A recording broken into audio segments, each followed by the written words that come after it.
if you take Instagram as a platform, and if you want to build yourself on Instagram and build a following, then you have to realize, for one, that Instagram is only going to push your content further if you're using Instagram the way Instagram intends you to use it. And the way Instagram intends you to use it is by using everything. In this new series, you get to hear stories from artists, content creators, and pick their brains on all things digital. So tune in for some fun, fresh perspectives from the online world on how to Ekla solo Ray.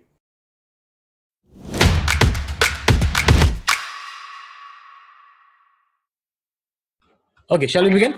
Yeah, sure. Let's start. Okay, cool. So, let's discuss some basic ideas that you were saying to discuss about. So, what I'll share right now is what I used to shoot and how that helps me in shooting stuff right now, and just a few fundamental things about how it can help anyone basically shoot some images with some sort of technical progress. Let's try. Okay. So, I'll just share my screen here.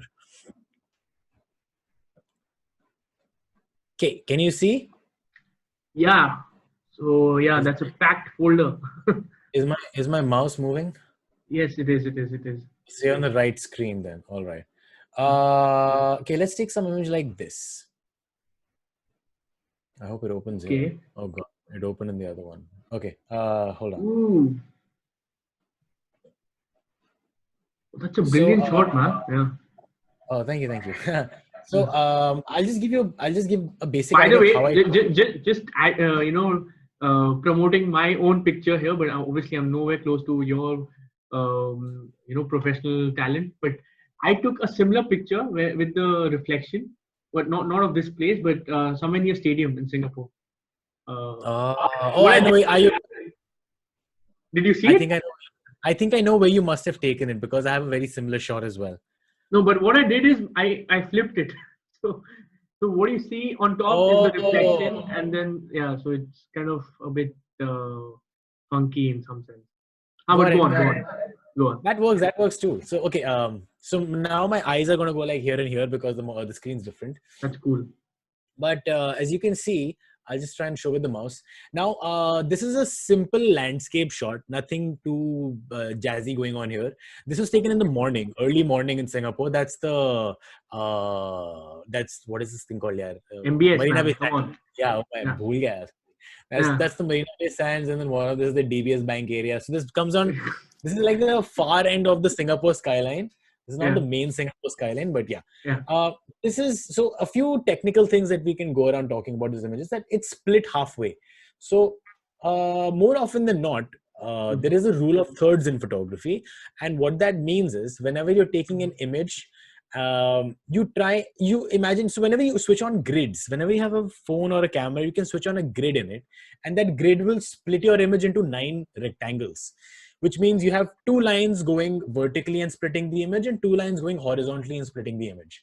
The idea is to somehow put your focus of the subject on one of those lines. So that's 3 by 3, is it? 9 rectangles, you mean 3 by 3? Yeah. That's 3 by 3 grid. Okay. Yeah. I can't show you the grid on this, but No, that's cool. Yeah. I think people will understand that. Yeah. So over here, although I have somehow split the image, not on the grid line. The grid line is actually up here and down here, if you think about it. Because if you split the image, there'll be 2 lines here, and there'll be 2 lines here, right? Yeah. So this image splits right at the center. It's technically not a professional way to take photos, but that's when you break the rules a bit. Because if you look at the top of the MBS and the bottom of the MBS in the reflection, that falls on the line. So even though you're splitting the image halfway, you are still putting subject focus on those attentions, and your image is going to be balanced after that. Right. How this image was shot was, this was a long exposure shot. That means if you open your camera exposure, you can also do long exposure on your phones. Just place it close enough to the water on a tripod or something. And because the water, if you take a normal photo, you will see that the water has ripples and you won't get a clear reflection. But in the morning at MBS, if you open your exposure long enough, your ripples will somehow merge and make a slightly more clearer reflection. So this is how that shot was taken, essentially. But the fundamentals that were used here were the idea of framing, how I frame the thing, some technical progress on how to get the reflection, and the idea of lines. Now, if you look at the image, if we just suppose, if we cover this part of the, can I get the grid? Did you cut the image into half where the house ends? You know, those the third house. Yeah, not really Over house. here? Which house? This one. Yeah, that one. So did you cut it right after that, on the right of that? I mean, is No, it? this is one image. This is one image. Yeah, but I mean, is that the center, or did you try to make it symmetrical in that way? The center would be somewhere here. Somewhere here. Yeah. So now talking about the idea of a simple idea of balance. Now, if we assume that these buildings were not here, right? The image would have been too heavy on this side. What that means is when I'm taking a photo like this of a landscape and I have something on the left side of the image, I have to somehow put something on the right side of the image also to have a balance. It does not have to be the exact same thing.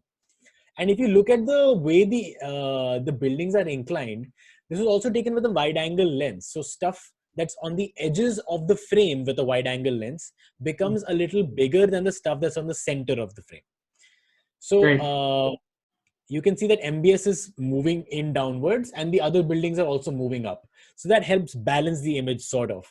And because there are two buildings here, that part starts looking a little bit heavier because there's also a space in the buildings. I'm not making this symmetrical in any way. I have just put one subject on the left side and there are other subjects on the right side also. Okay. I could have framed this image in a way where this did not even come in the frame and it was only this building and MBS. But that frame became too empty on the left side. So then I had to bring in one more building so that balances out the frame. And if you look at the basic idea of color over here, there is a blue sky and there is a blue sky below as well. So that's blue is balancing out. But at MBS now I'm getting some yellows from the Arts and Science Museum. Yeah. That's not the Arts and Science Museum, man. Oh, wait, is that? What museum? That is, right? I don't know. I don't think so. Arts and Science Museum. I think that's the Arts and Science Museum. I think so. Okay. Yeah. So we'll just call the Lotus Building for the reference. Yeah. So there's a lot more yellow. Opera, we call it. All that. So we have a lot more yellow here, and we don't have enough yellow over here. But that's how the frame is being built. Now, Ayan, can I ask you one thing? When you looked at this image first, what did you look at first? Did you look at MBS or did you look at the other two buildings? Well, I think I looked at MBS first, yeah. You looked at MBS first, automatically, right? Yeah. That happened in your head. So when you're looking at the image, in your head, when you were looking at the image for a second or 2 seconds or 3 seconds, you looked at MBS first because it has this yellow spot. Okay. If you look from the right of the image to the left, there is yellow. It builds, and then there is a hot spot here. Okay. Yeah. So the image has been taken, and even if the yellow spots were off, then your eyes would go around the frame and look at maybe the other buildings too or MBS. But just because of that yellow spot that we got from the Lotus Building or the Opera House, whatever, it brings here. So the idea of leading lines, it's how you use your lines in the frame. There are lines throughout the image. Over here you have slanted diagonal lines from the top of the MBS tower. Over here you have those same lines built because of the height difference in the buildings. So it's making sense in your head. Then now the only thing off balancing the image is the yellow spot because we're trying to get the viewer's eyes to MBS. Okay. Sort of. But tell me this, like most of these things are not in your control, right? Like these things are mostly not going to be in your control. Yes, it's not in your control, but you can effectively make them in your control.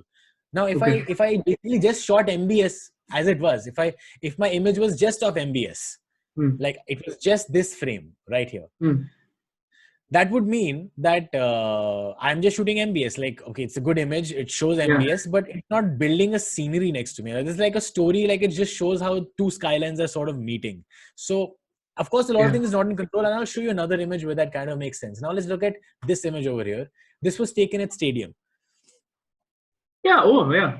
Just walk past this place tonight. Yeah. So this was taken at Stadium. So I used to go here in the morning, and this is sunset time though. So now if you look at this, nothing is going to split the image in the center. Because if I split the image in the center, I now have this road area that's going to fill too much gap at the bottom of the image. And I have this towering structure here that will fill up too much of the center of that image. So now everything is falling on the lower. Remember, rule By of the way, thirds. just for whoever's listening to this and watching this, I would tell you this place is not as fancy as Vinay you've made it look. So I think that's great, man, because it's not like obviously MBS is MBS, but this is again just a normal place where people come and sit down and people are jogging by and stuff. But yeah, it looks great. I didn't think of it like this. So good stuff. So let me ask you one more question. What did you see in this image when you saw it for the first time? I'm gonna say something wrong. I have a fear. No. There's nothing wrong in it. There is absolutely nothing wrong in it. I saw the first lamppost. So you saw the first lamppost, right? Yeah. Okay, cool. So let's develop the image from there. Now over here, the horizon, where the original landscape line is, that's on the lower level of the lower thirds grid. Correct? Imagine if we split this image in the rule of thirds grid, this line falls at the lower part of it, right? Okay. Yeah. So now we have balanced the image on the lower side of the grid because we know that the upper side of the grid is going to be balanced by this building, this small tower structure over here. So this is going to fall on the upper rule of thirds line. And then we have negative space on top, which is cool. This lamppost was an addition. I could have taken 3 steps forward and removed the lamppost. That was going to be my question, because if I was taking this, I would have probably just skipped this lamppost and skipped some of those benches that you see a bit ahead as well, and probably still have the backdrop of the skyline and all that, but just focus a bit more with zooming in. But again, would you suggest zooming in as a good technique, or do you resort to zooming? Oh, no, I don't actually. I use a lot of prime lenses, and there are 2 kinds of lenses: zoom lenses, prime lenses. With prime lenses, if you want to get closer to the subject, you move with your feet. So it actually helps you learn more about your framing. I think zoom lenses are very effective. They're very efficient because if you're working in a fast-paced environment, you can not change your lens and just zoom. Sometimes it's fine. It doesn't prove you're a shittier photographer or something. It just works. Sometimes it works that way. So zoom lenses are good for professional grade work that you need multiple lenses to work with instead of just one. If you're exploring the art and exploring your environment, just go out with one lens and that will help you with almost everything that you need. Don't try and take like 5 lenses. It's a waste of time. So let me tell you why I put lamppost now. I could have, like you're saying, I could have gone effectively 3 steps forward and removed it. Now, if we look at the pathway, right, this structure over here and the pathway that's leading to it, if suppose I stood in the center of the footpath. Yeah. Now you realize I'm at the left side of the footpath. I'm not the center of it. Right. If I was at the center, then my building will be out of frame. If I want to get the footpath exactly straight. Correct? If my footpath had to make symmetrical sense, like the railings are going from one end to the other, and I'm at the center of the footpath, my building goes to the side. I wanted the building in the center. Now, if I took 3 steps forward and put the building in the center, if you look how the railings are looking right now, the railing on the right side is effectively a little higher in the frame. It's not becoming too symmetrical. So if I took that photo, it would look good, but my frame right would be a little too heavy in my eyes. It's it's how I saw it. You may see it a little different. If you just remove the lamppost in your head right now and see how the right side is looking. You see there's too much road there. You see that? Yeah, there's too much road and there's water over here. So if you remove the lamppost, it looks like a nice frame that nothing's blocking it. But the lamppost only serves the purpose to give you this diagonal line on top over here that points you to the center again. Okay. You may have started at the lamppost, you will automatically be directed to the center of the image and then it fills it up. And also the extra road that we have over here is somehow being filled by the extra height of this lamp over here. So it looks symmetrical in a very asymmetric. I don't know how to explain it, but but I think there's a lot of maths involved in it. So subconsciously or consciously, it's linearity. The thing is, if you know how to use leading lines, you will only learn leading lines with street photography and landscape photography. And if you learn how to build on leading lines, you can always know how to get the subject attention to your subject. If you're doing portraits or food or anything, everything has lines or circles or shapes or textures. Just need to know how to use it. And even if you look at the sky, Sorry. Yeah. Just keep that question in mind. If you look at the Hmm. sky on the frame right, it's orange, and that's being balanced by the light of this building. It's almost at the same length. So Okay. even though the lines of the orange lights of the buildings will be descending, but because the sky is a little orange there, it kind of keeps it sort of symmetric. Halka sa. Okay. Yeah, got you there. Yeah, Yeah, sorry, your question. very interesting. I was thinking, like, I mean, I mean, this topic of linearity, how does that change when you're taking movies, like, shooting pictures, shooting videos? Because Oh, if there's a character or someone in the frame is moving, or the camera has to move, yeah, how do you keep that sort of linearity intact? okay. Just to work on that, you want to just watch a video that I've shot? Cool, yeah. This is a video I shot. It's called Meenakshi in Bleached. Bleached is the simple thematic title I gave to it, Hmm. and Meenakshi is the name of the model I shot with. Okay?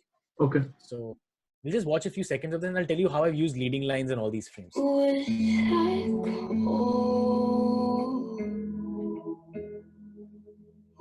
to hold you, but I wanted to control you.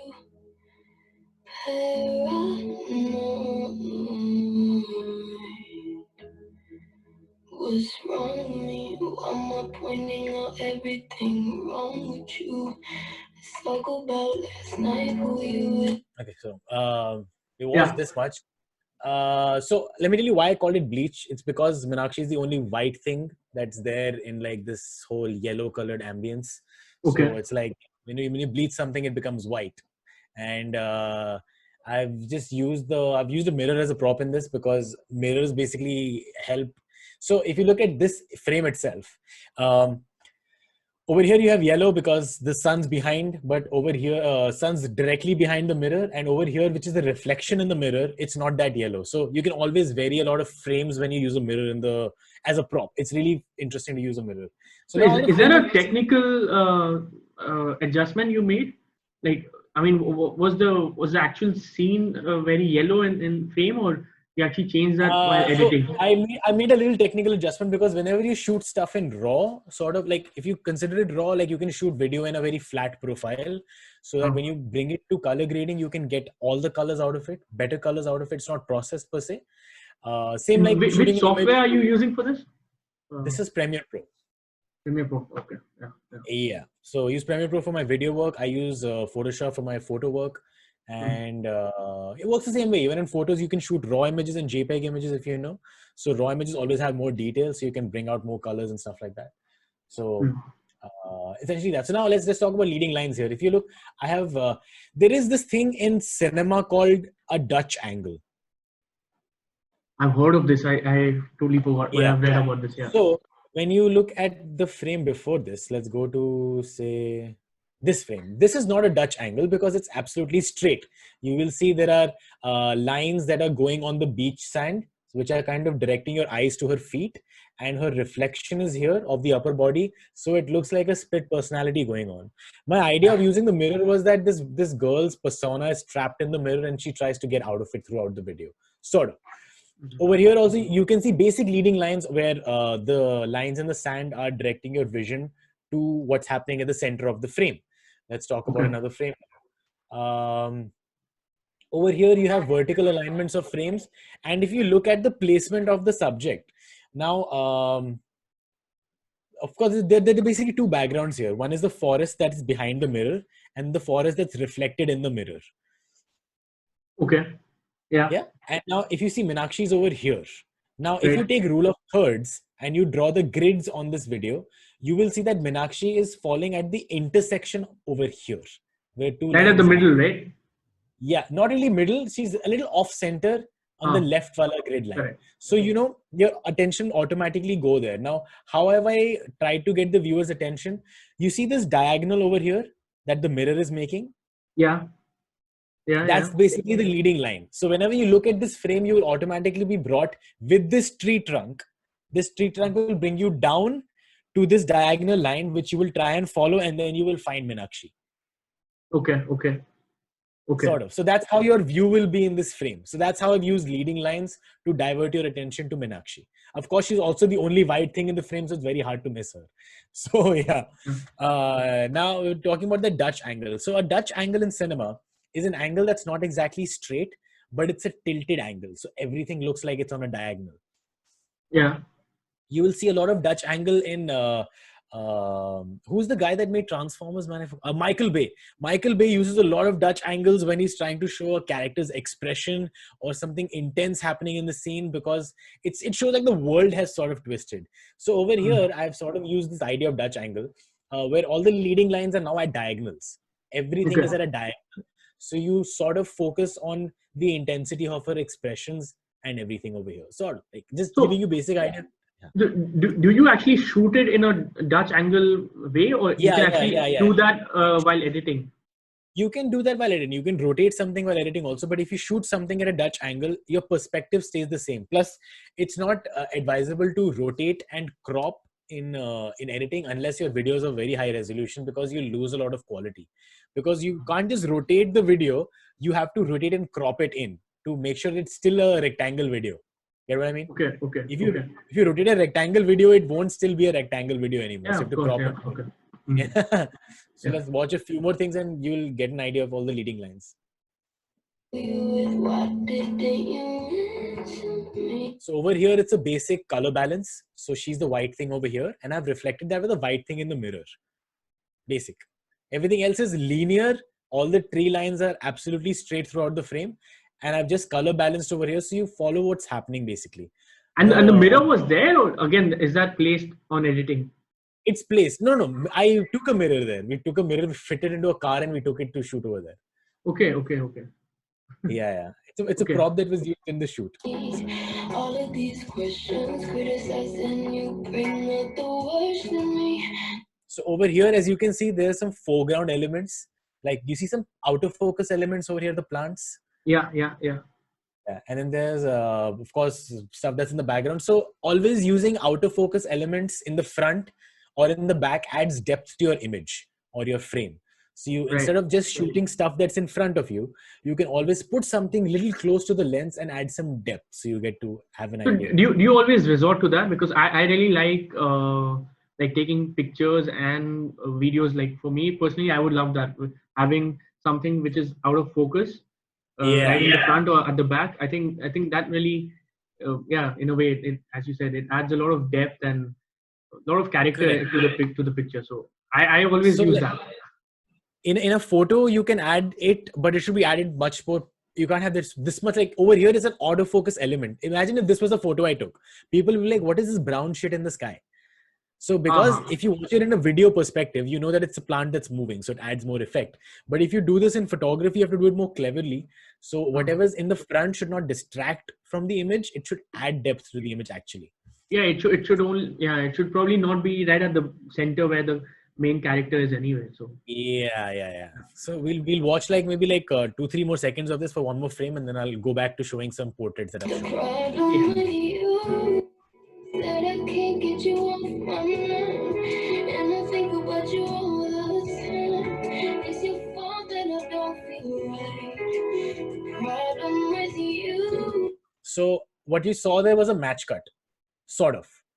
You know what a match? So I'll explain what a match cut is. A match cut is what happens in one scene, sort of gets when you shift your scene, you kind of make sense out of it. So if you look at the scene before, the camera turns all the way to the sun, and then when we move to the next scene, the sun is in her mirror.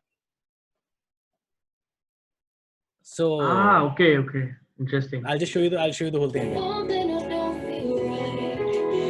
Problem with you is that you're So that just helped me do a transition, because I was like, I was in the forest right now. How do I make it seem like I'm at the beach right now? Just have to show like different ambience and zones going on. So that was like a transition shot for me. Just some absolute basic. Do you actually base a lot of this on the storyboarding? Like you actually have everything put down, maybe not in a storyboard fashion, but you take down notes ki sun yahan pe aayega, then yahan pe aayega. नहीं उतना मैं कुछ नहीं करता हूँ. I just know that I have to take some certain amount of shots, and how I'll play with them in editing is going to be an entirely different story altogether. But I know how the flow is going to go. I first decide the song. The song is always going to have the most impact on the feel of the music and the Yeah. vibe of the video. So I I'm was like, going to ask let's you after decide. this, but I wanted to ask you Yes. about music. Yeah, like again, is this music like some free library, something or? No, I think it's an actual artist song. So, Yeah. like obviously on YouTube, what YouTube has started doing now is it won't exactly. First, if it caught a copyright infringement on your video, it'll mute the audio. So your video will play without any audio, and that's stupid. But now what they do is they'll just drop the monetization to the artist's work. So people can still see your content, and you just can't monetize it. So I mean that's also cool. Instagram may also sometimes you get some sort of issues where your video is taken down, but you can re-upload it and it's all right. It works. You can opt for a claim, Hmm. and then it usually goes fine after that. So yeah. But how do you choose the music? Because I think music is I remember having this discussion with you as well, and I think everyone would agree. Music is basically, in some sense, it adds a lot of essence to a storyline, right? Like, I mean, Absolutely. yeah. So, how did you decide on this? Uh, this sort of like the title is Bleached. I don't know what Yeah. the song is, what the lyrics were, but how do you come to that? Okay. So what I do is I spend like one day of the month, and what I do on that one day is just build my music library. So that's going to be for my own preference. So I can play music during the shoot while I'm shooting with someone, or I can build a library based on music that I want to shoot videos on. So I listen to the music and I always try and visualize a video on it. Like, how will this video look like? And Hmm. then I actually go and see if there's an official video, and I'm like, oh, I think that's also a pretty cool way to look at it. But I also had a different way. So then I'm like, then I try and build my way by shooting with like my friends and my model friends. So yeah, I Yeah. mean, just have to go with the basic vibe. If it worked, I knew that if I'm going to shoot something on this music, it's going to be mellow, it's going to be very simplistic, it's going to have Yeah. some sort of action, emotion, and that's what I tried to bring out throughout the whole video basically. Cool. Yeah. Yeah, I think So that's anyway, great. Huh. that was basically it. I mean, you can close the video. We somehow reached videos out of nowhere, but yeah, I'll show you some portraits now, and I'll show you how the leading lines work in portraits here. Let's see who we can shoot. Yeah. So there's a mix of black and white and stuff. Now, let's go with these images one by one, and I'll just tell you what I felt, why I shot them, why I edited them. So this Yeah. is just a basic expressive shot, wind by the beach. You have some sort of elements in the background. This is a very harsh light coming from one side, so you know it's sort of in the daytime, and Hmm. it's basically playing on the model's expression here. I asked her to wear like something. My whole wardrobe is sort of retro vibe. So for this look, we did like a black mini polka dotted shirt, and she wore white pants, and there was like this fanny bag she was wearing in red, which you will see in the other images that I brought out slightly better. Yeah. So whenever I shoot on the model, I do an organic set. If you look at the horizon line again, it's going to be aligned with one of the rule of thirds lines. So it's always going to be lower or upper. So you'll always have either the model's eyes or the Yeah. horizon line over there, sort of. So that's again coming to the point of leading lines. So whenever I shoot But the you model, I don't do. have those what to say? You don't have the parallel lines running on this side, at least for this picture. Yeah. Over here you don't. So the only inclination that you get is this diagonal line in the background, but that looks like the background. So there's no leading line done to bring the viewer's attention to her eyes here. It was just basic framework. Like you will definitely see her face. There is nothing Yeah. else very distracting in the image. Yeah. Then so whenever I shoot with the model, I do a 15-20 minute organic set where I just give her something to think about, something to do, and express however she wants in that area. And then I just take photos of her while she's doing that, like a Yeah. performance. So it's a 15-minute like silent performance. So these are basically images of that silent performance. Like there's this expression It's going like on. warm up now, or This is warm up, exactly. It's me to figure out what angles look good on the model and how it works on the model. going back to the previous picture, iske pehle wala. So there are a couple of people in the background. Yeah, I correct. mean, you kept them. I mean, I would, So, or it I doesn't matter. choose not. I know I could have removed them, to be very honest. It's just that to me, when I look at an image, if something is not distracting me enough, then I just leave it there. even if Okay. it is some person walking in the background. To me, I felt in this image it's not that distracting. But anyways, this was not an image I uploaded. This was just one Yeah. of the images I've captured. So the upload set is entirely different. That builds the whole storyline. And this is not sponsored by Coke or. No, I wish it was though, but it's not. Okay. Okay. Yeah. Cool. So it's just moving forward, flicking through some of the more expressive shots and stuff. Huh. Mm. So this was all white and black, and then you move to color. Yeah, Is it? there's colored as well, and there's black and white too. So now if you look at the light, whenever you're shooting outdoors, light is coming from one direction, only one direction. And you can't change that. You can just try and change and turn around and then try and get the light coming from different directions, basically. So over here, the light's coming from far left, and that's the sun. It's, I think this was the 4 p.m. sun, so it's still very angular. I like to shoot in the daytime because I can build such contrast in my images. I like to keep my images sort of contrasty in where the light's hitting and where it's deflecting off. If we move to the next images, like this one, she has turned now. So the light's entirely different on her. You see what the difference in just turning the model does? Yeah, it's quite different, huh? Yeah. So this goes into more dramatic region. So whenever we were in this region, I asked her to do some sort of dramatic poses that kind of highlight this angle of the light coming in, and her inclination of the head kind of brings that through. Over here, we added some more hand gestures, working on poses, because now we can see what she looks like properly. Right. And it's also play on the eyes. So again, like I'm saying, it's all expressive stuff that keeps going on. So this is again that we took in the warm up. Again, was that a purposely thoda out of focus? This one? Yeah. Yeah. So when shooting organically, right? You tend to skip focus sometimes because I don't like the cameras that I use. I always use the center point to autofocus. I don't use the other ones that are given. So for me, it's always focusing with the center point and then reframing and then shooting. It doesn't matter to me if the image is out of focus. This is still good enough to provide the vibe and the mood. I'm okay. I'm happy with it. Unless it's really out of focus, then I don't use it. But this much, I don't really care. So we tried some sit down poses to get an idea of how it will look while she's sitting down. Just moving forward again. Now we're trying to, we found something that's available on the beach, and that was the flagpole.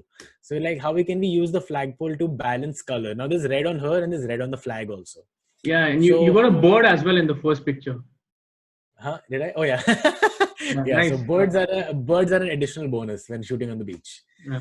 So over here, if you look, there's a flagpole. The flagpole and the model are going to be casting shadows on the ground. And it's sort of it's linear again. Yeah, it's linear again. So because your shadows are cast in this direction, you kind of made to look in that angle as well, and then you automatically come and view what the model's doing. And this flagpole over here is sort of balanced with this lamppost over here in terms of how much frame is available. Wow. So the distance this is away, this is also away. So that's true. You will not think about it, but in your head it looks cool, like symmetric. If you don't have it, then you realize ki kuch gadbad hai. If you have it, then people don't remember. Yeah. People will not see it because it balances out in their head. Yeah. And I think it also is good because you got the red and red in a way. The Coke. Yeah. Exactly. Correct. And the flag, while it was moving around, it also made an angle. There's a leading line going there, and that directs your eye to the model's face as well. So yeah, just some stuff going on over here. Also, the flag. You have to give a lot of what do you say? Instructions to say ki you have to focus here exactly, and you have to do that. Right? Obviously. I choose to believe that I'm the model's photographer, so I will be okay with whatever the model's doing. I just want her to be comfortable doing what she does. Like sometimes what a lot of photographers do is they tell the model that let's try this cool ass pose that this Vogue model did. You know, every model can't really do that. Some models are more expressive by the face, by the hair, by what they're wearing, their style. Some models can do those poses, but you have to figure out who those models are and ask those models to do the poses. So to me, I just let the model explore. And then if I want to tweak something, like if I felt her hand was too high, then I ask her to lower her hand, keep that pose going, keep that expression going, and then we'll continue in that direction. The only difference in a professional model and a normal person that you're shooting is that a professional model, she's actually a blogger. She's a blogger, she says in Delhi, but she's not I won't say she's a professional model. She's more into lifestyle blogging and stuff. Mm. So a professional model that shoots for magazines and catalogs can hold a pose for at least 10 seconds without it being awkward. And they Yeah. can do a variety of poses in the 1 minute that they're given to shoot. Mm. A normal person cannot hold a pose. If they're smiling and you take more than 3 seconds to shoot them, that smile is going to look awkward. So you have to refresh. So that's how it works. The biggest difference between a professional model and a normal person that you shoot. Yeah. So over here, we got some linear lines going. So if you look at the flag through the eyes, through the hands. So that's your linear line. Nice. Good stuff. Yeah. And my idea is essentially to convey that whatever you learn from landscape photography, you can so well incorporate in portraits and will help build your viewers' attention, because there is so much leading lines in landscape work. So again, these are normal poses. Some photos will be more close up, some photos will be more farther, just to build the. Over here, you see the red and red is balancing out. And, yeah. So you know what? I'm gonna actually link up your channel as well, so people will have access to not just this, but like I don't know how many portfolios have you done by now? Hundreds, I guess. I don't know. More than Decent 100. enough, man. I'm gonna check. Wait, let me see. Not 100, dude. Come on, you got like 1.2K posts. So I guess. Yeah, that's basically. So when I came to Mumbai and started shooting models, I had 1,000 posts already. So I've only shot 200 posts in 3 years. Yeah. Right. So now I won't say I know a lot of DIY hacks, because the stuff that I do is sort of professionally inclined. So I don't want to do something DIY that I can use for one shoot and not be able to use for every shoot. If I'm investing some amount of money on lights or something, I want to make sure that the light will work the same way every time with battery, however the way I want it. So I will invest some money in it. So I'll just go out and just look for a person who's already made the light and I'll buy it from him. But what I would say is, a lot of people believe that, you know what, I think I have a phone right now, I'm shooting on my phone, I should buy a camera to get my work to the next level. Actually, it's not the case. The case entirely depends on how you light yourself. So moving forward, the most important key thing is your lighting. You can frame on your phone. You can take decent enough photos and videos on your phone these days, 4K and shit. You can do on your phone itself. Like, I don't know why I spend so much money on my camera, but it has special purposes that, of course, you don't need as a person who's just starting off when you're building your content. What you should invest, and you should try and invest, is lights. Get lamps of different colors. Get cellophane paper, which costs like nothing. Get red color, blue color, yellow color, so you can change the light that is falling around you. Now, if you look at the frame that we have in this video right now, I only have one white light because it's just for a simple purpose. But what I can do is, I can actually place the light behind me. It'll have a different effect. I can place a red color light on this wall maybe, so it looks nice and red over here. At the wash basin that you see behind there, I can switch on a warm light over there, so it adds some depth. I can do all sorts of things with just 3 lamps. That's all I need. I just decide one lamp on me, one lamp on the background. Not very one budget heavy. Yeah, you can just buy lamps from IKEA. You can just buy bulbs, because I don't know how long these lamps will last. You have to, of course, plug them in. So there's no IKEA in Bombay, no? But IKEA. There is one in Panvel, but it's like it's what? Yeah, there is an IKEA. There's one in Hyderabad. Of course, the first one was there, but there's one in Bombay as well. Is it partner? Why am I asking it here? But wait, I thought, is it partnered with some company or like Tata Wata? Partnership? I have no idea, bro. मेरे को कुछ पता नहीं. I'm not ordering a single thing in IKEA, but yeah. You get a lot of cool lamps. To get lamps, and try and use light modifiers. What that means is, now this light right now is basically very harsh. If you see, my hand is all white, no texture, because it's too harsh right now. But now it's less harsh because I'm moving it around. Now, if I just cover this light, it's an empty. I'll just show you how this light looks like, so you have an idea. This is how the light looks like right now. It's a ring light. Okay. So it's bare ring light. It's bare open right now. If I cover this with a sheet of cloth, it will soften the light on. Can you stretch it as well, or you can't? No, you can't stretch it. It's like a piece of plastic. Okay. Yeah, you can't stretch a ring light. There is no stretchable light actually. There are stretchable lights, but they're very expensive. They're very professional video lights. Yeah, because I've seen them in shoots and stuff. So yeah, correct. So essentially, you can do this. You can buy strips of LED light. You can put that around the house and light your house in a different way. the more you can basically take more professional looking videos if your lighting looks good, as compared to if you buy, say, a new camera with a new lens. It won't have the same impact as lighting would have. So if you're just starting out, try and keep out a budget, save up whatever, get some pocket money, save up. If it's in the Singapore, save up a couple hundred Singapore dollars by doing some work around here and there, and that'll be more than enough for you to invest in decent lights to build your content game to the next level. Great. I think, yeah, that's really good advice, man. And I mean, this whole session was super inspiring for me. But as I said, it was great chatting with you on this, because Absolutely, man. Likewise. super inspiring and super, like, I think the amount of knowledge you have and the sort of the passion, I mean, overrated word, but again, the passion you have for photography is, I think, great, and sort of rubs off.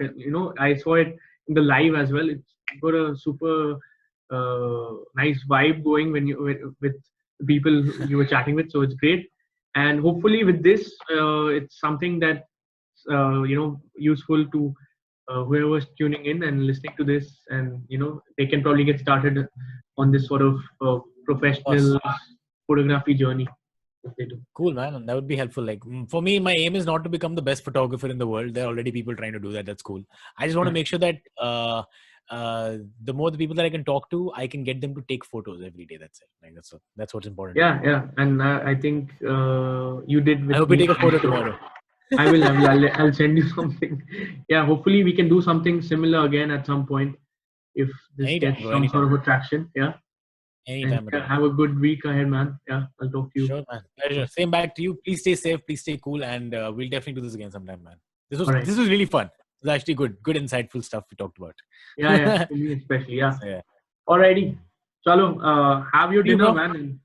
Yeah. I got to drink some water. I speak too much. Microwave that you did, man. Hydrating. Yeah. Yeah. Microwave food is the best. So. Yeah.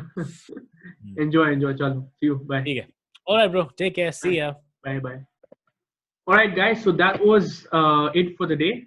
I hope you enjoyed tuning in and listening to a lot of those insightful, knowledge sharing which Vinay provided. And hopefully there's something for each of you to take away.